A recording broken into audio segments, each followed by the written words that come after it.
Hello viewers, আমি Faisal Ahmed tips and tricks এর পক্ষ থেকে আপনাদের স্বাগতম।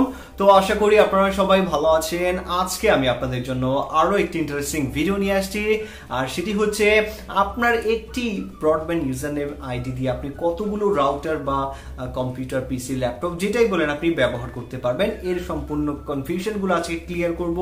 আর হচ্ছে আপনাদের যদি কোনো ব্রডব্যান্ড বা রাউটার জনিত কোনো সমস্যা থেকে থাকে তো আপনি কমেন্ট বক্সে জানাতে পারেন, আমরা আপনার উত্তর দেওয়ার চেষ্টা করব।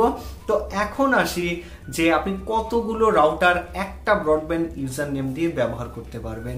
তো এইরকম যদি কেউ প্রশ্ন করে থাকেন তো তাদের যে উত্তরটা হবে সেটা হচ্ছে আপনি একটা অ্যাক্টিভ ডিভাইসে আপনি ব্রডব্যান্ড ইউজার নেম ব্যবহার করতে পারবেন। ধরুন আপনার বাসায় দুটো রাউটার আছে বা আপনার বাসায় একটা রাউটার এবং একটা পিসি আছে। তো আপনি চাচ্ছেন যে আপনার রাউটারের মধ্যে অলরেডি আপনার যে ইউজার নেম এবং পাসওয়ার্ডটা দিয়েছে ব্রডব্যান্ড থেকে, তো সেটা অলরেডি আপনার রাউটারে কানেক্টেড আছে।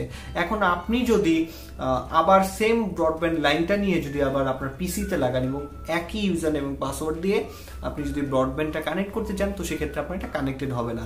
যে কোনো ডিভাইস একসাথে দুটো কানেক্টেড হবে না, কিন্তু আপনার যদি ওই ডিভাইসটা ডিসকানেক্ট হয়ে যায় তখন এই ডিভাইসে কানেক্টেড হবে, বা এই ডিভাইসে যখন কানেক্টেড থাকবে ওই ডিভাইসে কিন্তু কানেক্টেড হবে না। তো এখন আমরা ক্লিয়ার হতে পারি যে দুটো ডিভাইসে কখনো আপনি এটি ব্যবহার করতে পারবেন না, এক ব্রডব্যান্ড ইউজার নেম আইডি। কিন্তু আপনি এটা অন্য মাধ্যমে ব্যবহার করতে পারবেন। কেমন করে? সেটা হচ্ছে, ধরুন আপনার বাসায় একটি রাউটার আছে, তো আপনি চাচ্ছেন যে আপনার কিছু দূর পাশে আর একটা বাসা আছে, আপনি চাচ্ছেন যে আপনার এই আইডির আন্ডারেই আপনি আপনার পাশের বাসায় লাইনটা দিবেন বা পাশের বাসায় সেই রাউটারটা ব্যবহার করতে পারবে। তো সেক্ষেত্রে আপনাকে ব্যবহার করতে হবে ওয়াইফাই রিপিটার বা ওয়াইফাই এক্সটেন্ডার বা ওয়াইফাইয়ের মধ্যে যে WDS কানেকশনটা আছে, এই কানেকশনের মাধ্যমে আপনি চাইলে এটা করতে পারবেন। আপনার ধরুন একটা ব্রডব্যান্ড আইডি আছে, তো এই একটা দিয়ে আপনি দুটো রাউটার ব্যবহার করতে পারবেন, কিন্তু ব্রডব্যান্ড আইডি একটাই ব্যবহার করতে পারবেন। সেক্ষেত্রে আপনারা এক্সটেন্ডার বোর্ডের মাধ্যমে ওই রাউটারের সাথে কানেক্ট করে তারপরে আপনারা এই রাউটারটা ব্যবহার করতে পারবেন।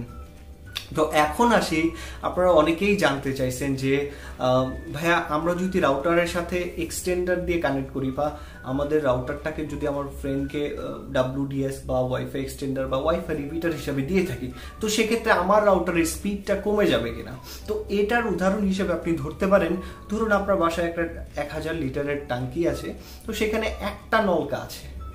তো একটা নলকা যদি আপনি ছাড়েন তো আপনার বুঝতে পারছেন কতটুকু পানি পড়বে। তো একই সাথে যদি আপনি দুটো নলকা ছাড়েন, এ পাশেও একটা নলকা ছাড়লেন, এই পাশেও একটা নলকা ছাড়লেন, তো দেখতে পারবেন যে আপনার পানিটা দ্রুত কমে যাচ্ছে। আপনার দুই দিক থেকে যখন এই পানিটা পড়বে তখন আপনার পানিটা কিন্তু খুব তাড়াতাড়ি শেষ হয়ে যাবে, বা আপনার এই স্পিডের ব্যাপারটা আপনি একইভাবে ধরতে পারেন। আপনার একটা যেহেতু ব্রডব্যান্ড আইডি, তো সেক্ষেত্রে আপনার যদি দুই জায়গা থেকে একই সাথে ডাউনলোড দিতে থাকে তো সেক্ষেত্রে আপনার স্পিডটা ভাগাভাগি হয়ে যায়। আপনার যদি 1 Mbps এর স্পিড হয়, তো আপনার যদি এই হ্যান্ড থেকে একজন ডাউনলোড দেয় আবার এই পাশ থেকে একজন ডাউনলোড দেয়, তো সেক্ষেত্রে আপনার ডাউনলোড স্পিডটা কমে যাবে, আপনারা দুজন ভাগাভাগি করে স্পিডটা পাবেন আর কি। আর এছাড়া আর কোনো সমস্যা হবে না। আপনার রাউটারে ধরুন দুইজন কানেক্টেড থাকলে যেমন হয় ঠিক WDS কানেকশনের মাধ্যমে ওইখানেও একজন কানেক্টেড থাকলে এই একই সেম পলিসিতে হবে, এটার মধ্যে কোনো স্পিড বাড়বে না, আপনার রাউটারের যে স্পিডটা আছে এটাই থাকবে। তো আরও যদি কোনো সমস্যা সম্পর্কিত আপনারা কিছু জানতে চান তো আমাদের কমেন্ট বক্সে কমেন্ট করবেন অবশ্যই। তো আজকে পর্যন্তই, ধন্যবাদ সবাইকে।